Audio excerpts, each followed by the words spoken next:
नाज़रीन अस्सलाम वालेकुम। प्रोग्राम जवाब चाहिए के साथ हाजिर है। मैं ज़्यादा नहीं बोलूँगा, दो वीडियो आपके सामने रखना चाहता हूँ, फिर अपने मेहमानों से इस पर राय लूँगा। आइए पहले ज़रा मोहसिन नकवी साहब ने जो बात की है, और जाहिर है इस वक्त पूरे पाकिस्तान में इसकी गूंज है, और मोहसिन नकवी साहब एक अहम तरीन मिनिस्टर हैं और बड़ी ताकतवर पोजीशन उनकी मानी जाती है। ज़रा उनकी बात सुन लेते हैं। आप 10 साल बाद भी यहीं बैठे होंगे और इसी तरह तकरीर कर रहे होंगे और इसी तरह अपने मसले बयान कर रहे होंगे। इसने ऐसे का ऐसा रहना, क्योंकि ये सिस्टम जिसके अंदर हम रह रहे हैं ये कोलैप्स कर चुका है। आप माने ना माने, मैं एक चीज सबको बताऊंगा, ये कॉकरोच अगर इकट्ठा हो गया तो ये हर चीज को उलट सकता है। उसके लिए ज़रूरी है उनकी ख्वाहिश इससे पहले कि वो ज़ाहिर करें, हमें पूरी करनी चाहिए। और उनकी ख्वाहिश सिर्फ ये है, सिर्फ एक चीज़ के ऊपर है कि हमें मेरिट पे जॉब चाहिए और जॉब अपॉर्चुनिटीज़ चाहिए। अब इस फेडरल गवर्नमेंट का हाल ये है कि हम जब अपना बजट बनाते हैं तो वो नेगेटिव में बनाते हैं, और हम बात ये करते हैं कि इस साल कितना कर्जा लेना है। लेकिन क्या हमारा फ़र्ज़ नहीं है कि अगर ये चीज़ है तो हम उसको ठीक कर लें? हम ठीक नहीं करेंगे, हम कर्ज और लेंगे, हम चीज़ ठीक नहीं करेंगे। शहबाज शरीफ साहब के मुतल्लिक है, मैंने आंखों से देखा है, वो 12-14 घंटे काम करते हैं। मैं आपको बताऊं, वो 18 घंटे भी कर लें, हम सिर्फ फायर फाइटिंग कर रहे हैं। क्या किसी दुनिया के किसी जगह पे ये हो रहा है कि हम कोशिश करें कि अपने मुल्क की अपने सूबे की आबादी बढ़ाएं? हमारे यहाँ हो रहा है, हर सूबा कोशिश कर रहा है आबादी ज़्यादा हो ताकि फेडरल गवर्नमेंट का रिसोर्स ज़्यादा आए हमारे पास। हमें ये जो पावर है, ये जो हमें फाइनेंशियल मॉडल है, ये हमें निचले लेवल पे लेके जाना पड़ेगा, चाहे कोई भी लेवल हो। एक शख्स मेहनत करके इंटरनेशनली इतना ऊपर लेके जा रहा है, खुदारा अपना इंटरनली निज़ाम भी ठीक कर लें। सबसे बड़ी बात है, आप पाकिस्तान के अवाम की राय लें। अगर वो कहते हैं कि ये उनको अपने करीब पावर सेंटर चाहिए तो कर दें, अगर वो कहते हैं नहीं तो ना करें। तमाम पॉलिटिकल पार्टीज के साथ रिक्वेस्ट है कि खुदारा अपने इख्तलाफात को बुला के इस मुल्क के लिए एक जगह इकट्ठे होके ये चीज़ें जो बेसिक निज़ाम की चीज़ें उनको ठीक कर दें। एक बंदा आपके लिए इतनी बड़ी बड़ी अपॉर्चुनिटीज़ लेके आ रहा है, उस ला के इस प्लेट में रख दिए, और सबसे बड़ा क्रेडिट उस शख्स को जाता है कि वो कोई रेड लाइन है जो क्रॉस नहीं करना चाहता। वो कहता है कि नहीं, इसी सिस्टम में हो और ठीक। Stake holder in the security के good governance is key to security and stability of Pakistan. उसके बगैर आपकी मामलात जो हैं वो हल नहीं हो सकते। So yes, good governance is Quint essential for Pakistan. ये सारे मसले हल नहीं हो रहे हैं तो दैट मीन्स कि गुड गवर्नेंस के लिए कुछ करना पड़ेगा। अगर गुड गवर्नेंस का मतलब ये है कि 1972 में, आई थिंक 1972 का सेंसस था, if I am not wrong, कुछ 6.5 या 7 करोड़ मैक्सिमम आबादी थी पाकिस्तान की। उस वक्त 4 सूबे थे, आज हम 25 के ऊपर हैं। तो अगर अब आपकी आबादी 3 से 4 गुना बढ़ गई और वही 4 सूबे हैं, तो we have to see is it serving good governance? The answer lies, it has to be done as per the will of the people of Pakistan. The will of the people of Pakistan is supreme, and we are sure, we also as part of the people of Pakistan all desire good governance. And if that good governance requires an administrative reset, then let that be happen. If that good governance requires it changes, then let that be happen. But it has to be done through the constitutional method, through the legal method, and through the political representatives, but surely as per the will of the people of Pakistan. जी जनाब, आपने जनाब मोहसिन नकवी साहब की बात सुनी, और उसके बाद अफवाज पाकिस्तान के तर्जुमान जो हैं वो DG ISPR साहब ने भी जो बात की है वो सामने मौजूद है।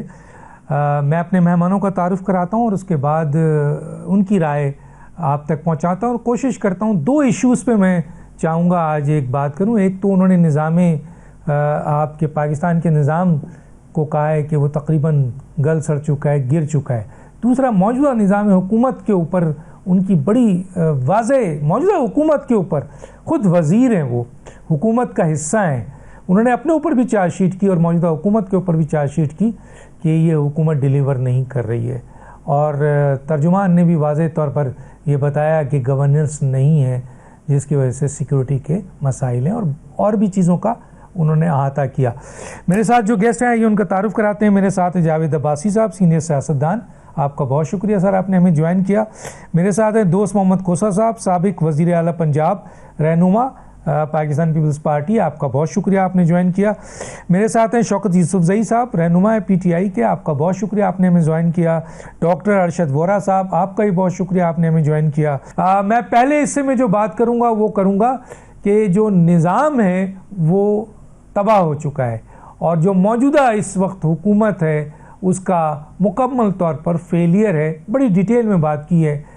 मैं इसके ऊपर आऊँगा और ब्रेक के बाद दूसरे हिस्से पे आऊँगा कि उन्होंने जो कहा है कि इस मुल्क को मज़ीद सूबों की ज़रूरत है, इंतज़ामी यूनिट्स की ज़रूरत है, NFC रिव्यू करने की ज़रूरत है। ये सारी बातें उन्होंने कही हैं उसके हवाले से, और कर्ज़ों के हवाले से भी बात की है। तो मैं सबसे पहले आता हूँ जावेद अब्बासी साहब के पास। जावेद अब्बासी साहब, 5 मिनट है मेरे पास, गेस्ट ज़्यादा हैं, मैं चाहूँगा आप तब ज़रा इस पर बताएं। पहले जो मौजूदा हुकूमत के फेलियर को माना गया है, ख़ुद हुकूमत मान रही है और तर्जुमान भी किसी न किसी तरीके से जो बता रहे हैं गवर्नेंस का, उस पर यह माना जा रहा है कि मौजूदा हुकूमत मुकम्मल तौर पर फेल है। क्या कहेंगे? बिस्मिल्लाहिर्रहमानिर्रहीम, बहुत शुक्रिया डॉक्टर साहब। ये हम एक्सपेक्ट कर रहे थे कुछ महीनों से पहले कि अभी ये स्टेटमेंट आएगी, बल्कि ये स्टेटमेंट नहीं आया है, ये रोड मैप दिया गया है। जब सिर्फ नकवी साहब की स्टेटमेंट नहीं है कि उन्होंने ध्यान दिया है, तो उन्होंने पूरा रोड मैप दे दिया है और हमें भी समझ है और आपको भी समझ है और जो गेस्ट बैठे उनको भी समझ है कि आइंदा क्या इस मुल्क में होने जा रहा है। इसमें तो कोई दूसरी राय नहीं है कि इस मुल्क का जो सियासी निज़ाम था वो बुरी तरह नाकाम हो गया है। सब लफ्ज की शायद इसके लिए छोटा थोड़ा हो, इसमें सब ने अपने अपने वक्त में हिस्सा डाला, लेकिन इन दो बड़ी जमातों ने तो बड़ी ही तबाही की, पाकिस्तान पीपल्स पार्टी ने और हमारी जमात जो थी मुस्लिम लीग ने, इन्होंने तो चूंकि इसके लिमिटेड कंपनी बना दिया था, इन जमातों ने अपनी जमातों को भी और मुल्क को भी, उनके लिए सिर्फ एक प्रायोरिटी होती थी और है और रहेगी कि किसी तरह हमें कोई इलेक्शन जिता दे, हम चोरी का इलेक्शन जिता दें। गवर्नेंस ना तो कोई प्रायोरिटी रही है, न कभी इस पर इन्होंने बात की है, न कभी इन्होंने इस पर मामले पर सोचा है और बदकिस्मती हुई है। जैसा मैंने आपके पहले प्रोग्राम में भी कहा था और मैं ये बहुत दफा कह चुका हूँ कि 18th अमेंडमेंट में इन दो जमातों ने फैसला कर लिया था कि आज आइंदा मुस्लिम लीग पंजाब की शासित करेगी और पीपल्स पार्टी जो है वो सिंध की शासित करेगी। बाकी मुल्क से इनकी कोई तल्लुकी है, बिल्कुल इनका कोई दिलचस्प ही नहीं है। ना मुल्क का वज़ीर आज़म कभी किसी सूबे में एक रात गुजारने के लिए तैयार है, वो अगर विजिट भी करते हैं तो 2 घंटे के लिए पख्तूनख्वा या बलूचिस्तान या सिंध में जाते हैं। तो इनको तो गवर्नेंस तो किसी लेवल पर इनकी कोई प्रायोरिटी नहीं। किस तरह इन्होंने अदालतों की बेतौकीरी की है, किस तरह इस असेंबलीज में ये जो इलेक्टेड मेयर साहिबान है और सेनेटर साहिबान है, हमारे साथी हमारे भाई हैं, किस मुंह से कल लोगों में जाएंगे जिस तरह इन्होंने आइन में अमेंडमेंट की है, किस तरह इन्होंने अदालती निजाम को तबाह किया है। ये जो सुप्रीम कोर्ट होता था इसको सिविल कोर्ट और सेशन कोर्ट इन्होंने बना दिया है।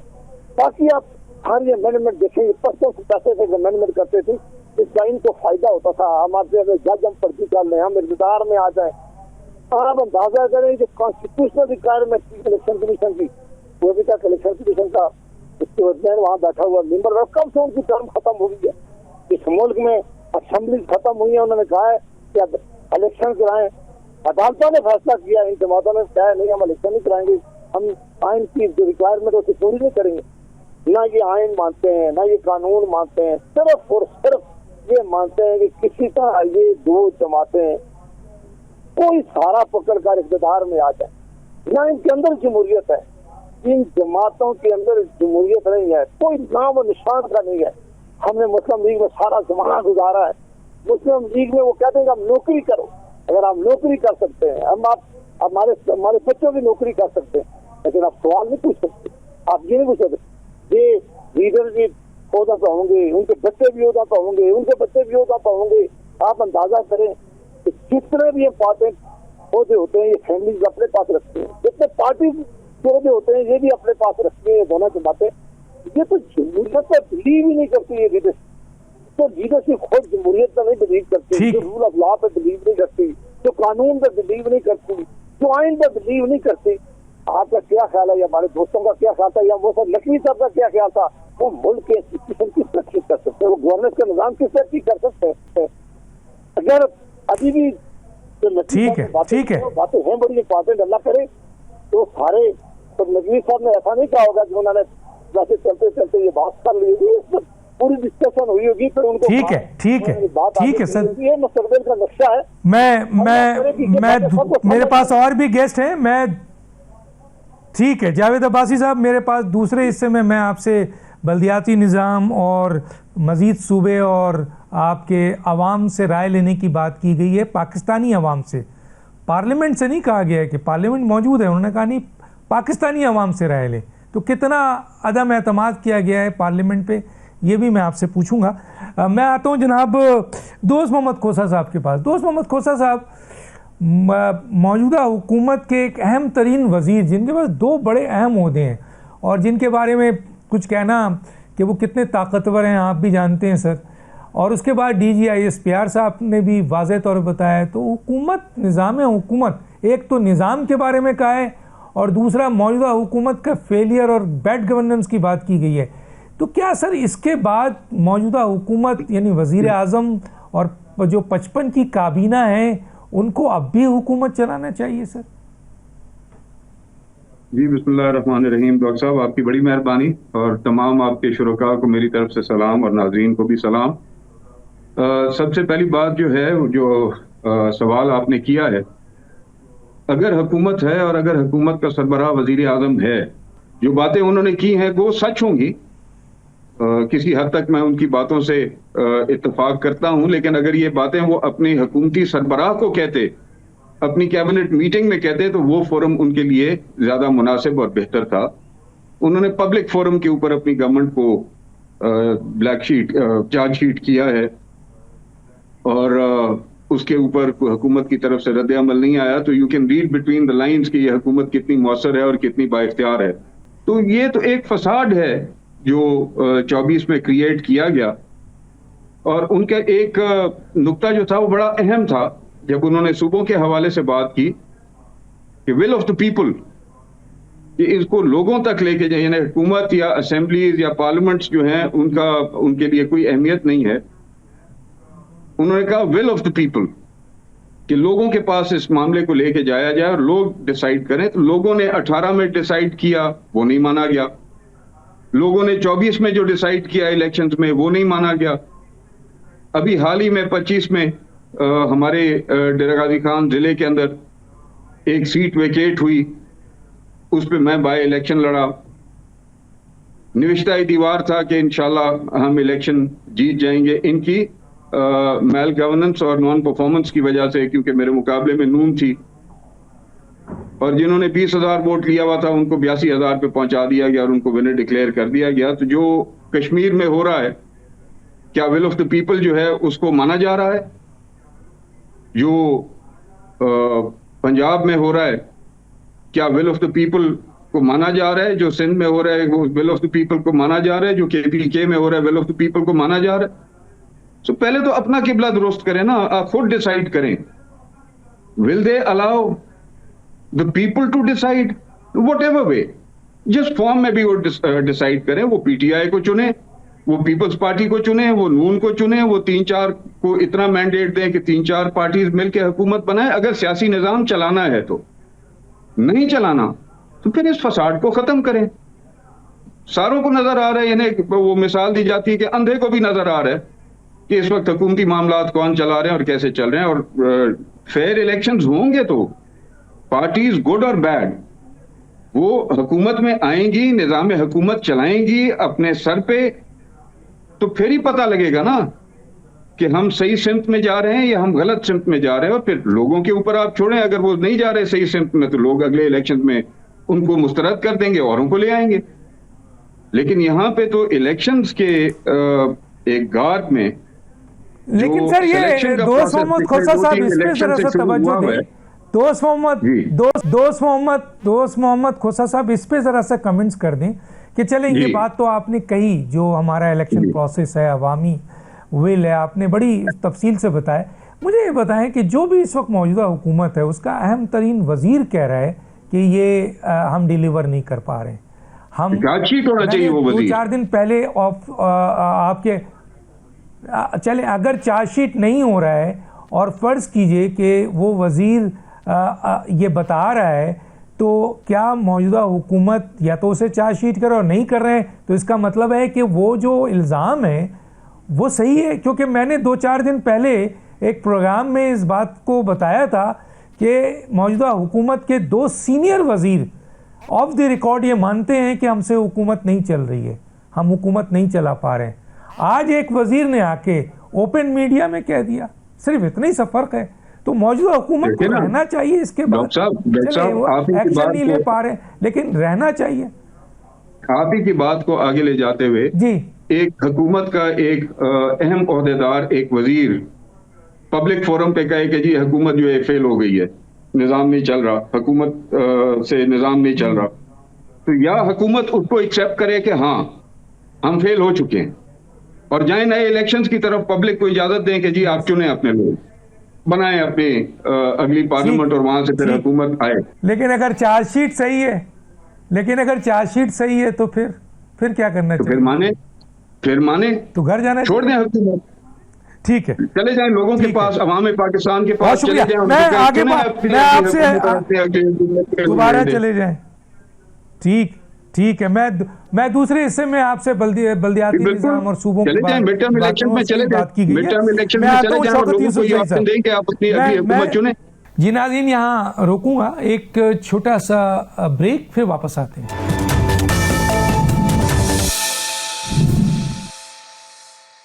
Welcome back. जी जनाब, शौकत यूसुफ साहब, मैं आपकी तरफ आता हूँ। एक तो जो भी बयानात है DGISPR का, गवर्नेंस को उन्होंने कहा बिल्कुल नहीं है, जिसकी वजह से सिक्योरिटी प्रॉब्लम्स है, और गवर्नेंस जाहिर है हुकूमत का काम है। दूसरा, उन्होंने जो मोहसिन नकवी साहब ने तो सब कुछ गिरा दिया है, हुकूमत, निज़ाम सब तबाह हो गया है।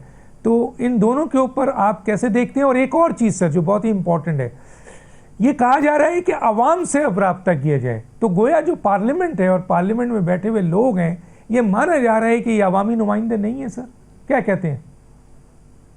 बिस्मिल्लाह, बहुत शुक्रिया डॉक्टर साहब। ये चीज़ें तो हम बहुत पहले से बता रहे थे कि ये हुकूमत डिलीवर नहीं कर पा रही है। हम ये भी कहते रहे कि जी मुल्क के ऊपर कर्जे ही चढ़ रहे हैं, सिर्फ कर्जों से ही मुल्क चलाया जा रहा है। उस वक्त कोई इस चीज़ को मान नहीं रहा था। बड़ी हैरत होती है कि आपने 26वीं 27वीं तरमीम लेकर आ गए हैं, तो सिस्टम तो वहाँ कोलैप्स कर गया था। फिर जब आपने मुल्क के सबसे पॉपुलर लीडर को जेल में बंद कर दिया, उसको जिस तरीके से गिरफ्तार किया गया इमरान खान को, तो वो उस वक्त तो मुल्क कोलैप्स कर गया था, पूरा सिस्टम कोलैप्स कर गया था। तो इतनी देर से क्यों याद आया? और फिर ये कि जो फॉर्म 47 की जो हुकूमत बिठाई गई है, जिससे आज पार्लियामेंट मजाक बन गया है, तो ये किसने बिठाया है? इसकी जिम्मेदारी कौन लेगा? जो लोग हम पे मुसल्लत रहे, जो इन्होंने दो चीजें, एक चीज तो मैं आपको बड़े वाज़ेह कह दूं, मैंने उस दिन बिजली का बिल देखा, तो बिजली के बिल में एक है एक्स्ट्रा टैक्स, एक है फर्दर टैक्स। अब मुझे कोई एक्सप्लेन करे कि ये क्या है। इससे 308 अरब रुपए इकट्ठे हुए हैं, तो एक्स्ट्रा टैक्स और फर्दर टैक्स, अब ये क्या है? मुझे तो समझ नहीं आ रही है। तो इस तरह के लोगों से सिर्फ जो है ना पैसे बटोर के इन्होंने मुल्क चलाया है, कर्जे चढ़ा दिए हैं। अब जो छोटे सूबे बना के ये मसाइल हल करना चाहते हैं, तो कौन यकीन करेगा? आप तो अभी तक कह रहे थे कि 26वीं आईनी तरमीम, 27वीं आईनी तरमीम से मसाइल हल हो जाएंगे, नहीं हुए। आपने कहा जी इमरान खान को हटाओ, ये दोनों तजुर्बाकार को लेकर आ जाओ, मसाइल हल हो जाएंगे, नहीं हुए। आज खुद आप तस्लीम कर रहे हैं, तो लोग आपकी बात को कैसे मानेंगे जी आप तीसरी बार आप एक और सोल्यूशन दे रहे हैं? बेहतर यह है कि, मेरे जाती राय नहीं है बल्कि आवाम की भी ये ख्वाहिश होगी कि फेयर एंड फ्री इलेक्शन कराएगा, मुल्क के साथ कोई मुखलिस है। इसके अलावा आपके पास कोई रास्ता नहीं है। अगर आप पार्लियामेंट को नजरअंदाज करेंगे तो पार्लियामानी सियासत के अलावा कोई सियासत चल ही नहीं सकती इस मुल्क में। ये मुल्क बना ही पार्लियामानी सियासत के नाम पे है।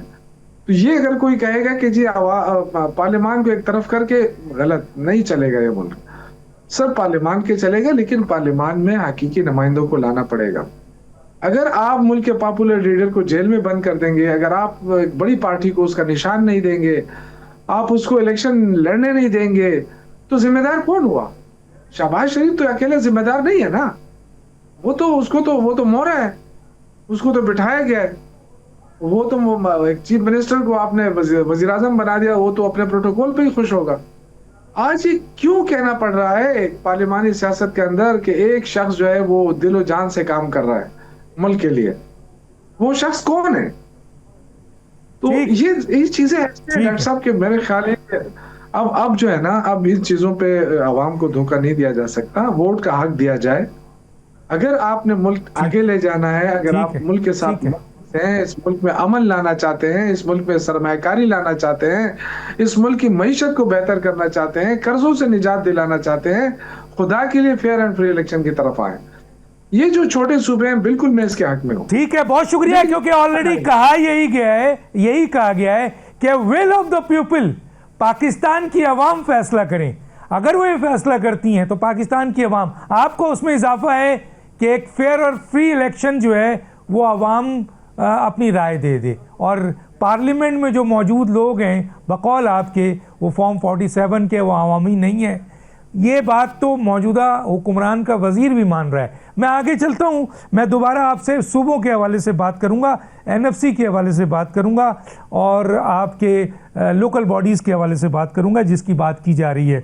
डॉक्टर अरशद वोहरा साहब, आप तो इस हुकूमत का हिस्सा हैं, आपके भी वज़ीर हैं इसमें, लेकिन एक बड़े अहम वज़ीर ने, बल्कि आपका वज़ीर भी मान रहा है, तो ये क्या कहेंगे सर? क्या मौजूदा हुकूमत फेल हो गई है, निज़ाम फेल हो गया है, गिर गया? अभी सूबों पे नहीं आ रहा हूँ, अभी आ रहा हूँ मैं गवर्नेंस पे, जो कि DG ISPR भी मान रहे हैं कि नहीं है, जिसकी वजह से सिक्योरिटी मसाइल हैं। तो सर, अब हुकूमत अगर नाकाम है और ख़ुद वज़रा मांग रहे हैं, चार्जशीट कर रहे हैं अपने आप को भी, तो क्या अब मजीद इस हुकूमत को चलना चाहिए सर? सवाल किया है, मतलब वो ब्रॉड स्पेक्ट्रम का सवाल है कि इसमें जो है कामयाबी और नाकामी एक तरफ, असल इशू जो है वो इशू ये है कि क्या हुकूमत सही डायरेक्शन में जा रही है या नहीं जा रही। तो डॉक्टर साहब देखें, जो असल इश्यूज होते हैं वो आवाम के इशू होते हैं। आवाम को जो चीजें चाहिए होती हैं, उसमें इकोनॉमी मुल्क की बेहतर होनी चाहिए, उसमें इन्फ्लेशन नहीं होनी चाहिए, कम होनी चाहिए, उसमें जो है तालीम, सेहत, ये और ट्रांसपोर्टेशन, तो ये चीजें यूनिफॉर्मिटी से किसी जगह बेहतर है, किसी जगह बहुत ही खराब है। तो ये इशू तो हैं।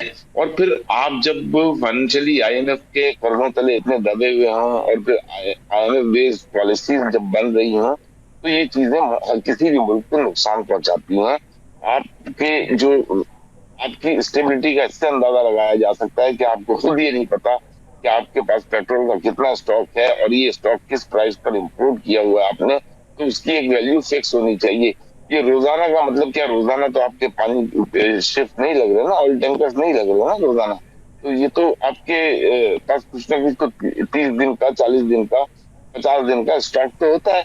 तो उस स्टॉक की बेस पे एक दफा कैलकुलेट करना, रोजाना की कैलकुलेशन। और डॉक्टर साहब सबसे बड़ा इशू अरे सर, आप कहाँ जा रहे हैं? मेरा सवाल क्या है सर? पेट्रोल, आप कहाँ जा रहे हैं सर? मेरा सवाल क्या है? यहाँ पे इतना बड़ा मुल्क में डिबेट शुरू हो गया है, आप डे टू डे पेट्रोल पे बात कर रहे हैं सर। ये टाइम 5 मिनट आपके पास है। इस मौजूदा हुकूमत को, जो वज़ीर आज़म 4 साल से हैं, खुद उनके अहम वजीर उसका फेलियर कह रहे हैं सर। उस पे बात कर लें सर, आप उस हुकूमत का हिस्सा हैं सर, आप बताएं ना सर। मैं इसी पर बात कर रहा हूँ, आप शायद मेरी बात मुकम्मल होने दें। मैं तो वो छोटी छोटी बातें बता रहा हूँ जिसका इम्पैक्ट अवाम पे आता है। अवाम जब सफर करती हैं तो अवाम ही डिसाइड करती हैं कि ये हुकूमत की कामयाबी है या नाकामी है। अगर आपकी मईशत नाकाम है तो आप नाकाम है, अगर आप जो है इकोनॉमिकली कर्जों तले इतने दब गए हैं तो आप नाकाम है। अगर आप पिछले 60 सालों में कोई सी भी हुकूमत रही हो, चाहे ये प्रेजेंट हुकूमत हो या माजी में भी जिसकी हुकूमत रही हो, आप अपनी एक्सपोर्ट की डायरेक्शन दुरुस्त नहीं कर सके तो आप नाकाम हैं। तो आपने मैं जो बात कर रहा था कि आज जो है आपकी इकोनॉमी की वजह से, आपके इन्फ्लेशन की वजह से, आपके प्राइवेट स्कूलिंग की वजह से बच्चे तालीम नहीं हासिल कर पाते। बच्चे जो है सिर्फ सिंध जैसे सूबे में 70 लाख बच्चा जो है वो स्कूलों से बाहर है। तो ये तमाम चीजें काउंट करती हैं। आपको निजाम को बदलना होगा। अनफॉर्चुनेटली हमारे मुल्क का जो निजाम है वो खानदानी निजाम है, जिसका नस्लों से जो लोग पार्लियामेंट में हैं वही लोग पार्लियामेंट का उनकी नस्लें हिस्सा बनती चली आ रही हैं।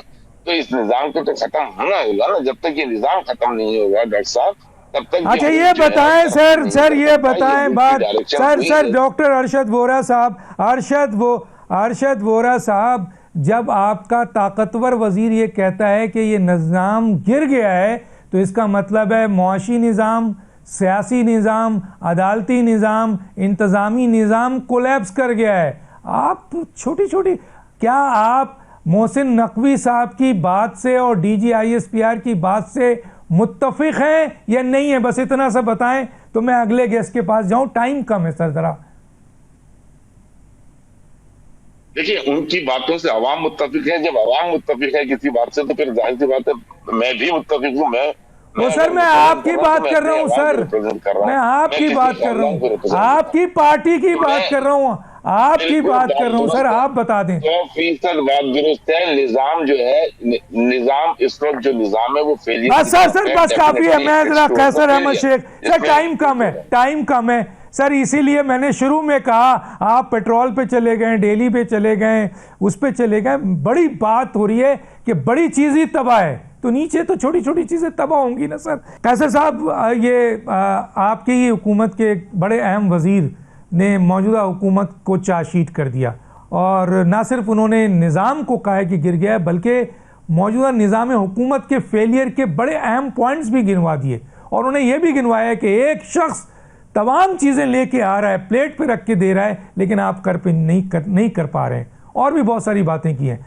खुद एक अहम इदारे के तर्जुमान कह रहे हैं कि सिक्योरिटी मसाइल उस वक्त तक हल नहीं होंगे जब तक गवर्नेंस हल नहीं होगा, और गवर्नेंस इंतज़ामी मसला है। क्या कहेंगे सर इस बयान को जो उन्होंने दिया है मोहसिन नकवी ने, आप ओन करते हैं, और जो DGISPR ने दिया है ओन करते हैं, या आपकी कोई और बात है सर? क्या कहेंगे? डॉक्टर अनवार, ये बातों तो मैं आपके प्रोग्रामों में, ये आज क्या मोहसिन नकवी ने, मैं तो पिछले 1 साल से यही बात कर रहा हूँ। बात ये है कि वो तो सीधी सीधी आपकी फिगर है, 3.7% आपकी ग्रोथ है और उसमें 2.5% पॉपुलेशन ग्रोथ है, तो टोटल नेट रिजल्ट 1.2% या 1.25% आया है। और फिर वो भी बराबर तकसीम नहीं हुआ, आम आदमी को मिला कुछ नहीं। मसला ये नहीं है, मसला ये है कि किस तरह किया जाए। हमारी हुकूमत देखिए पिछले 99 से लेके, मैं कई बार आपको कह चुका हूँ, 27 साल का पीरियड है, किसको मौका नहीं मिला। पहले फौजी हुकूमत रही, परवेज मुशर्रफ साहब 9 साल गए, क्या उस वक्त निज़ाम बेहतर चल रहा था? क्या उस वक्त गरीब आदमी को बेहतर मिल रहा था? क्या एक्सपोर्ट बढ़ रही थी? क्या इंडस्ट्री बढ़ रही थी? क्या इकानमी ग्रो कर रही थी? उसके बाद 5 साल पीपल पार्टी को मिले, क्या उसमें कभी कोई इंप्रूवमेंट थी? फिर 4 साल मिले PTI को, उनमें क्या हुआ? उन्होंने 150 अमीर लोगों को $3 बिलियन 0% पे 10 साल के लिए, मैं उस वक्त स्टैंडिंग कमेटी में कहता रहा कि ये मुझे नाम तो बताओ किन अमीरों, हालांकि मेरे तलक वाले हैं, लेकिन इस तरह आप करोगे। उन्होंने कहा था हम इंडस्ट्री लगाएंगे। ये जो PTI की हुकूमत में $3 अरब, जब हमारे पास डॉलर ही नहीं थे उस वक्त, $3 अरब इंडस्ट्री लगाने के लिए, बड़ी बड़ी इंडस्ट्रियों को, टेक्सटाइल को और सीमेंट को और बड़े बड़े ग्रुपों को, 150 सर मेरा सवाल ये नहीं है सर, ये सवाल नहीं है सर, ये सवाल नहीं है। मुशर्रफ साहब का दौर अगर नवाज शरीफ के 13 और 15 दौर से मिलाएंगे तो मुशर्रफ साहब का दौर नवाज शरीफ से बहुत बेहतर था, और अगर इमरान खान का दौर शहबाज शरीफ से मिलाएंगे तो इमरान खान का दौर शहबाज शरीफ से बेहतर है। मैं इस पे नहीं जा रहा, मैं तो ये कह रहा हूं, वो कह रहे हैं सिस्टम कोलैप्स कर गया है और मौजूदा हुकूमत मसलन फेल हो चुकी है। इस पर क्या कहेंगे सर? सुनते ही नहीं, अपनी बात कर रहे हैं, दूसरे की तो सुनते ही नहीं है। मेरे भाई 18 साल से KPK में PTI की हुकूमत है, क्यों वहाँ कोलैप्स कर गया, वहाँ क्यों लॉ एंड ऑर्डर ठीक नहीं है, वहाँ लोगों को क्यों नहीं रिजल्ट मिल रहे, वहाँ पे एजुकेशन क्यों नहीं है, वहाँ पे सेहत क्यों नहीं है। 13 साल से पीपल पार्टी है, ये 18 साल से पीटीआई वाले ने थोड़ी कहा है, 13 साल से पीटीआई वाले ने थोड़ी कहा है, मौजूदा हुकूमत के अहम तरीन वजीर ने कहा है, DGISPR तो मैं ने आपके कहा है। प्रोग्राम में नहीं आऊंगा डॉक्टर साहब, मेरी बात को सुनना पड़ेगा, आपको सुनना पड़ेगा।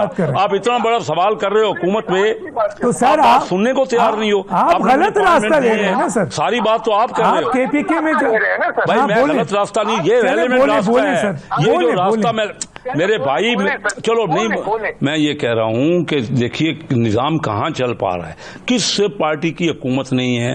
सिंध में पीपल पार्टी है 18 साल से, 13 साल से PTI वहां पे KPK में है। हम भी रहे पंजाब में भी और मुख्तलिफ टाइम पे, और फेडरल गवर्नमेंट में भी हर एक को मैंने पहले गिनवा दिया। 22 साल आपकी हुकूमत रही है। फिर आप बात सुनना, ओ भाई मैं बंद कर देता हूँ, 2 मिनट मेरी बात सब्र से सुन लो, बात तो सुन लो। मैं इकानमी की बात कर रहा हूं, मैं बिजनेस वाला हूं, मैं अपनी जिंदगी छोड़ के कारोबार छोड़ के इधर रिजल्ट। बात यह है इंडिया इस वक्त इंडिया की इकानमी हमसे 10 गुना है, 6.5% तरक्की कर रही है। हमारे यहाँ जो इकानमी है इसकी चाइना की, उस इतने बड़ी बड़ी इकानमी लेके 7.5% तरक्की हमने किस पीरियड में, मैंने गिना, आप बता दो, मुझे जवाब दे दो, किसको हुकूमत नहीं मिली और किसके जब तक हम एक दूसरे की वजह क्या, वजह सुन लो। वजह यह है कि जो भी हुकूमत आती है दूसरी पार्टियां उसकी टांगें खींचती है, चाहे हम भी अपोजिशन में थे ना, हम भी उनकी टांगें खींचते थे। जब तक चार्टर ऑफ इकानमी, जब तक मिलजुल के तमाम पार्टियां पाकिस्तान का हल नहीं निकालेंगे, चार्टर ऑफ इकानमी और चार्टर डेमोक्रेसी, आप कुछ भी कर लो या फिर किसी की हुकूमत बना लो, सबको मौका मिल गया, किसी के पास ये कैपेबिलिटी नहीं है। जब तक मिल के आप मुल्क के लिए नहीं करोगे, एक जब पार्टी को जाए, बस बात खत्म कर रहा हूं, जब एक पार्टी आए और दूसरी उसकी टांगें ही खींचते रहेंगे, सब मिल के काम होगा। मुल्क नहीं चल रहा, इसमें कोई शक नहीं है, 2 राय नहीं है। और जो हालात है, ये मैं बात आज नहीं कर रहा, हर प्रोग्राम में कहता हूं, हम सबको मुल्क के लिए काम करना पड़ेगा। बस मेरी बात खत्म हो गई जी, बिल्कुल सही, बस ठीक है, बहुत शुक्रिया। क्योंकि ब्रेक पे जाना है और बहुत कम रह गया है, मैं एक छोटा सा ब्रेक लेता हूं, फिर वापस आता हूं, फिर मेहमानों से सूबों की बात करता हूं।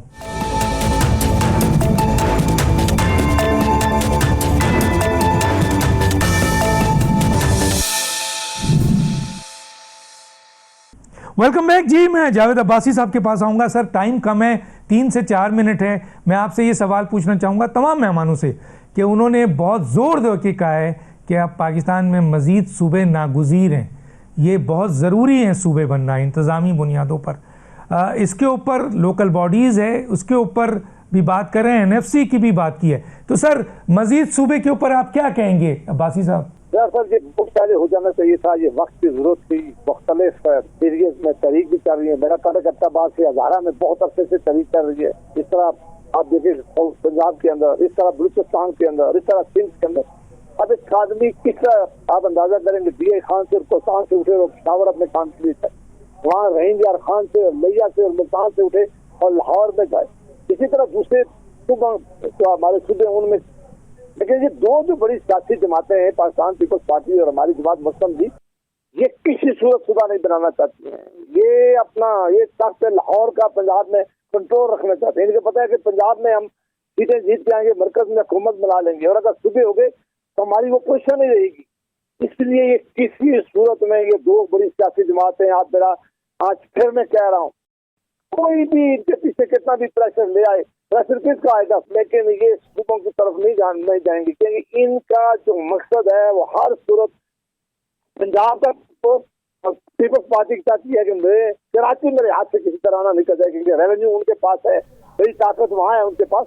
ये दोनों सियासी बातें गवर्नेंस के इशू में इनका कोई इंटरेस्ट नहीं है। ये चाहती ही नहीं है कि गवर्नेंस इम्प्रूव हो, सूबों के लोगों के हालात इम्प्रूव हो, जो दूर दराज के अजला है वहाँ के लोगों की जिंदगी बेहतर हो, एजुकेशन बेहतर हो, हेल्थ हो। ये बस कहते हैं कि लाहौर उसके 3 अजला बेहतर हो जाए, और वो कहते हैं आप अंदाजा करें कि कराची जैसे शहर को आज तक वो पानी नहीं दे सके पाकिस्तान पीपल्स पार्टी की कितने सालों से हुकूमत, तो सफाई नहीं वहाँ हो सकी बेहतरी में, तो बाकी गवर्नेंस बाकी अजला में क्या हाल होगा। यही हालात बाकी सूबों के भी है। मैंने कहा कि खैबर पख्तूनख्वा में को बहुत बेहतरी आ गई है, यहाँ उसी तरह का बुरा हाल है। लिहाजा ये बहुत जरूरी है कि अच्छे सूबे बनाए जाए। इसके लिए ज्यादा इंतजामी यूनिट बनाया जाए ताकि लोगों को बाख्तियार बना जाए। वो मकामी लोग हैं जिन्हें इक़्तिदार में आना चाहिए, वरना ताकि लाहौर में तो एक खानदान बैठा रहेगा 50 साल से और उनके बच्चे बैठे रहेंगे। इसी तरह सिंध में पीपल्स पार्टी और उनके बच्चे और आगे उनके बच्चे इक़्तिदार के लिए तैयार हो रहे हैं। इन दोनों खानदानों से इक़्तिदार की छुट्टी हमेशा के लिए हो जाएगी जिस दिन ये नए सुबह का क़याम हो जाएगा, और ये बहुत जरूरी है। देखें आप, आईनी रिक्वायरमेंट गवर्नमेंट होने चाहिए, ठीक है, ठीक है, इंतखाब होना चाहिए। किसी एक ने भी नहीं कराया, ठीक है, इस्लामाबाद में भी ये नहीं करवा सके। और एक बात जो खोसा साहब ने कही है, ठीक है, मिल के ये कहें कि मोहसिन नकवी ने बड़ी जरूरत की है कि उसने हुकूमत को चार्जशीट किया है। वो कहते हैं वज़ीर आज़म इस्तीफा दे ले, वो वज़ीर आज़म बेचारे के पास कौन सा अख्तियार है? ये वज़ीर आज़म साहब ने तो उनको नहीं बिठाया हुआ था, इन्होंने बिठाया हुआ था, वो उनको आइंदा भी बिठा के रखेंगे। ठीक है, ठीक है, बहुत शुक्रिया जनाब दोस्त मोहम्मद खोसा साहब। सूबों के ऊपर बहुत जोर दी गई है, आपने वो तमाम तकरीर सुनी है, मैं डिटेल नहीं है क्योंकि 3 से 4 मिनट है। क्या समझते हैं सर, सूबे बनने चाहिए और किस तरह बनने चाहिए? डॉक्टर साहब, आप जानते हैं 2010 की जो 8 से 13 की असेंबली थी, उसमें 2010 में पीपल्स पार्टी ने उस वक्त हमारे साथ कोalition गवर्नमेंट में थी, मैं उस वक्त नून का हिस्सा था और वजीर था सूबाई हुकूमत में, और मेरे पास बड़े अहम महकमे थे। मैंने जो काम देखा पंजाब में, जो हालात देखे, उसके तहत मैंने अपनी पार्टी को सजेस्ट किया कि हमें पंजाब में और सूबों की या एक और सूबे की ज़रूरत है, जिस पे मियां नवाज शरीफ ने उस वक्त मेरे साथ इत्तफाक किया, मेरी उस राय से इत्तफाक किया। शहबाज साहब चीफ मिनिस्टर थे, उन्होंने मेरे साथ उस बात पे इत्तफाक नहीं किया, और 2010 में मैंने सूबाई असेंबली में करारदाद पेश की एक नए सूबे के लिए, इंतजामी बुनियादों पे, लिसानी बुनियादों पे या जबान के या मेरी विल के मुताबिक नहीं। तो नए सूबों का जहां तक ताल्लुक है, वो तो मेरे ख्याल में आज हर कोई समझता है कि उसकी जरूरत है पाकिस्तान में, लेकिन जो अहम बात है वो ये है कि आपको उस कानूनी और आईनी तरीकाकार को इख्तियार करना होगा, तब जाके आप नए सूबों की तरफ पेशरफ्त कर सकेंगे। ये आपकी, मेरी या किसी की फ्री विल नहीं है कि आप इस तरह से काट के इस सूबे को 3 हिस्सों में तकसीम कर दें, उस तरह से काट के उस सूबे को 3 हिस्सों में तकसीम कर दें। आपको ये स्लोगन बना के पब्लिक के पास जाना पड़ेगा, इलेक्शंस के लिए जाना पड़ेगा। उस इलेक्शन में अगर उस स्लोगन को लोग तस्लीम करते हैं, आईनी तौर पे अगर लोग तस्लीम करते हैं और पार्लियामेंट उस स्लोगन के ऊपर कायम होती है, तो फिर सूबे भी अपने करारदादें पेश करेंगे, वो मरकज में जाएंगी, मरकज उसको मंजूर करेगी और सेनेट में जाएगी, सेनेट के बाद वो रेफरेंडम भी रेफरेंडम भी तो हो सकता है। फिर रेफरेंडम तो उस तरह से होगा, आपने गुजारिश ये है डॉक्टर साहब, अगर रेफरेंडम कराना है ना, दूसरा तो जरूरी नहीं है कि गलत होगा। जो रेफरेंडम के तरीकाकार कम अज कम मैंने अपनी शऊरी जिंदगी में देखे हैं, उसमें परवेज मुशर्रफ साहब का एक रेफरेंडम हुआ था जहां पे एक पोलिंग स्टेशन पे टोटल वोट्स जो थे वो 1200 थे और उनके 1500 निकले थे। अगर इस तरह के रेफरेंडम्स कराने हैं तो फिर उस रेफरेंडम से रेफरेंडम ना हो तो बेहतर है। यूसी अगर एक तबके की ख्वाहिश है कि इस मुल्क के अंदर जो है वो मजीद सूबे बनने चाहिए, इंतजामी तौर पे बनने चाहिए, आप भी मानते हैं, मैं भी मानता हूं कि इंतजामी तौर पे नए सूबे होने चाहिए, ज्यादा सूबे होने चाहिए। उनका तरीकाकार क्या होना चाहिए, इसके ऊपर एक डिबेट होनी चाहिए। डिबेट में आप पब्लिक के पास उन इश्यूज को लेके जाएं, पब्लिक उस पर वोट करे। इलेक्शंस में आप नए सूबे बनाएं, इस तरह से नए सूबे नहीं बनने कि बहावलपुर वाले चाहें कि जी हमारा अलहदा हो जाए, डेरा गाजी खान और मुल्तान वाले चाहें हमारा अलहदा हो जाए, पोटोहार वाले चाहें उनका अलहदा हो जाए, बलूचिस्तान वाले जो बलोच सेक्शन है वो कहे कि जी हम अलहदा हो जाएं, जो पश्तून सेक्शन है वो कहे हम अलहदा हो जाएं, जो ब्रावी सेक्शन है वो कहे हम अलहदा हो जाएं, सिंध वाले ऊपर वाले कहें हम अलहदा हो जाएं, नीचे वाले कहें हम अलहदा हो जाएं, केपीके को भी इसी तरह से खांट छांट कर दें। इस तरह से नहीं होने, ये किसी की फ्री विल नहीं है या विम नहीं हो सकती कि आप विम के ऊपर जो है वो नए सूबे बनाए। एक आईनी और सियासी तरीकाकार आपको अपनाना पड़ेगा। ठीक है, अपनाना पड़ेगा, और जाहिर है सबसे बड़ी ताकत अवाम है, अवाम का फैसला है और वो फैसला तस्लीम किया जाए। अब उसका रास्ता डिबेट से भी हो सकता है। जी मैं आता हूँ जनाब शौकत यूसुफजई साहब, आप कैसे देखते हैं सर, मज़ीद सूबे बनने चाहिए? और ये कहा गया है क्योंकि पार्लियामेंट के अंदर तो जो सूरत हाल है, जिस तरह की कानून साजी है और जो लोग बैठे हैं वो तो नहीं बनने देंगे, तो इसलिए कहा गया है कि अवाम की तरफ जाया जाए। आप कैसे देखते हैं सर? 3 से 4 मिनट है। देखिए 2024 के इलेक्शन में अगर मैंडेट चोरी ना होता और पीटीआई को खुला इलेक्शन लड़ने दिया जाता तो आज हम इस मुश्किलात से दो चार ना होते, क्योंकि अवाम की हकीकी नुमाइंदगी होती तो वही फिर अवाम के असली जो है ना वो कर सकती है। अब जो रेफरेंडम में कोई हर्ज नहीं है, लेकिन रेफरेंडम जो है वो कौन कराएगा और रेफरेंडम कैसे होगा, क्योंकि पिछले जो रेफरेंडम हुए हैं उसकी तो मिसाल हमारे सामने मौजूद है, उससे तो कोई मसाइल हल नहीं हुए। और ये जो देखें पीपल्स पार्टी जिस शदोमत के साथ इस हुकूमत की मुखालफत करने लगी थी इन इलेक्शंस के अंदर, तो मुझे तो अंदाजा हो गया था कि कुछ गड़बड़ है। और फिर आपकी जो कराची वाली जुमात है वो भी थोड़ी बहुत सरगर्म हो गई थी, तो अंदाजा हो रहा था, लेकिन उसमें नकवी साहब ने वो ले लिया, पहल कर दी और बात कर दी और आखिर अब ये बहस शुरू हो गई है। तो देखिए ये ऐसा नहीं है कि आपने बात कर दी और आप सारा मलबा डाल दें कि जी शहबाज शरीफ ही इसका जिम्मेदार है। इसकी जिम्मेदारी सबको कबूल करनी चाहिए जिन्होंने इमरान खान को जेल में डाला है, जिन्होंने इस मुल्क के सबसे पॉपुलर पार्टी को इलेक्शन में हिस्सा नहीं लेने दिया गया। और अभी भी आजाद कश्मीर के हालात आप देखें, वहां पीटीआई को बाहर कर दिया गया है क्योंकि हमें मजबूरन बाइकाट करना पड़ा। जो आप निशानी नहीं दे रहे हैं हमें, जब आप हमें इतनी मुश्किलात के बावजूद 24 के इलेक्शन में हम इलेक्शन जीत कर आए, आपने कहा जी आपकी कोई सीट नहीं है मखसूस। तो ये जो जाली मैंडेट दिलाकर हुकूमत बनाई गई उसका नतीजा आपने देखा। इमरान खान के दौर में तो ग्रोथ रेट 6 पॉइंट से ऊपर चला गया था। ये कैसे कहा जा रहा है कि जी इतनी हुकूमतें आई किसी ने कुछ नहीं किया? क्यों नहीं सर? सुबह इस वक्त कंपैरिजन पे नहीं, मैंने उनको भी रोका है, आपसे सिर्फ इतना कहना है सर, क्या सूबे बनने चाहिए या नहीं बनने चाहिए? चले तरीक़ेकार पर सवाल उठ सकता है, रेफरेंडम पे क्वेश्चन हो सकता है, जैसे दोस्त मोहम्मद खोसा ने कहा कि बनना चाहिए, लेकिन फेयर रिस्पॉन्स। जी सर, मैं तो शुरू से छोटे यूनिट्स के हक में हूं, जाती तौर पे भी, और इसकी वजह ये है कि ये जो बड़े यूनिट है ये तो अब, लेकिन ये अचानक इस तरह जो आना, इस वक्त आना, देखिए हमें वो रास्ता नहीं बंद करना चाहिए। हमें वो रास्ता बंद करना चाहिए जिससे खराफात हुई, जिससे मुल्क मुश्किलात से दो चार हुआ है। हमें ये नहीं कि हम पार्लियामान के खिलाफ साजिश कर लें कि जी पार्लियामान नाकाम हो गया है। पार्लियामानी निजाम की पार्लियामानी निजाम की नाकामी की बात इस तरह है, पार्लियामानी निजाम की नाकामी तो आप कहते हैं सर कि ये पार्लियामेंट जो है वो, ये पार्लियामेंट जुर्रू पार्लियामेंट है, आप कहते हैं। उन्होंने तो ये कहा है, उन्होंने ये नहीं कहा है कि उन्होंने ये नहीं, सर उनकी तरफ से ये बात नहीं आई है कि पार्लियामानी निज़ाम हो या सदारती, वो ये कह रहे हैं कि निज़ाम गिर चुका है और मौजूदा हुकूमत फेल कर चुकी है। तो अगर सूबे बनने हैं तो हमें आवाम से राय लेनी।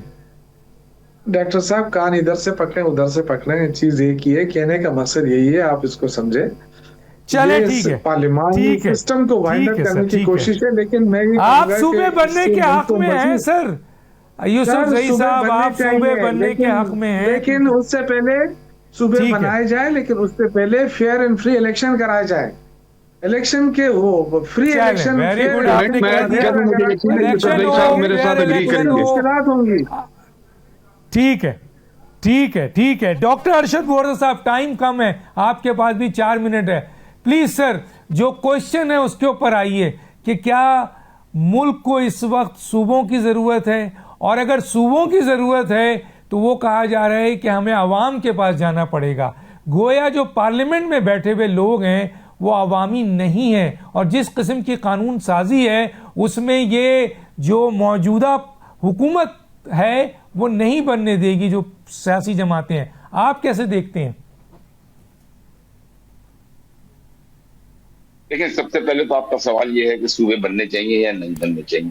तो मेरे ख्याल से एमक्यूएम की तो पिछले 40 साल से यही डिमांड है कि सूबे बनने चाहिए, और उसकी वजह ये है कि जब 18वीं तरमीम आई थी, 18वीं तरमीम के बाद जिस तरीके से ये बात हुई थी कि इख्तियारात को निचली सतह तक पहुंचाया जाएगा, वो काम हुआ नहीं।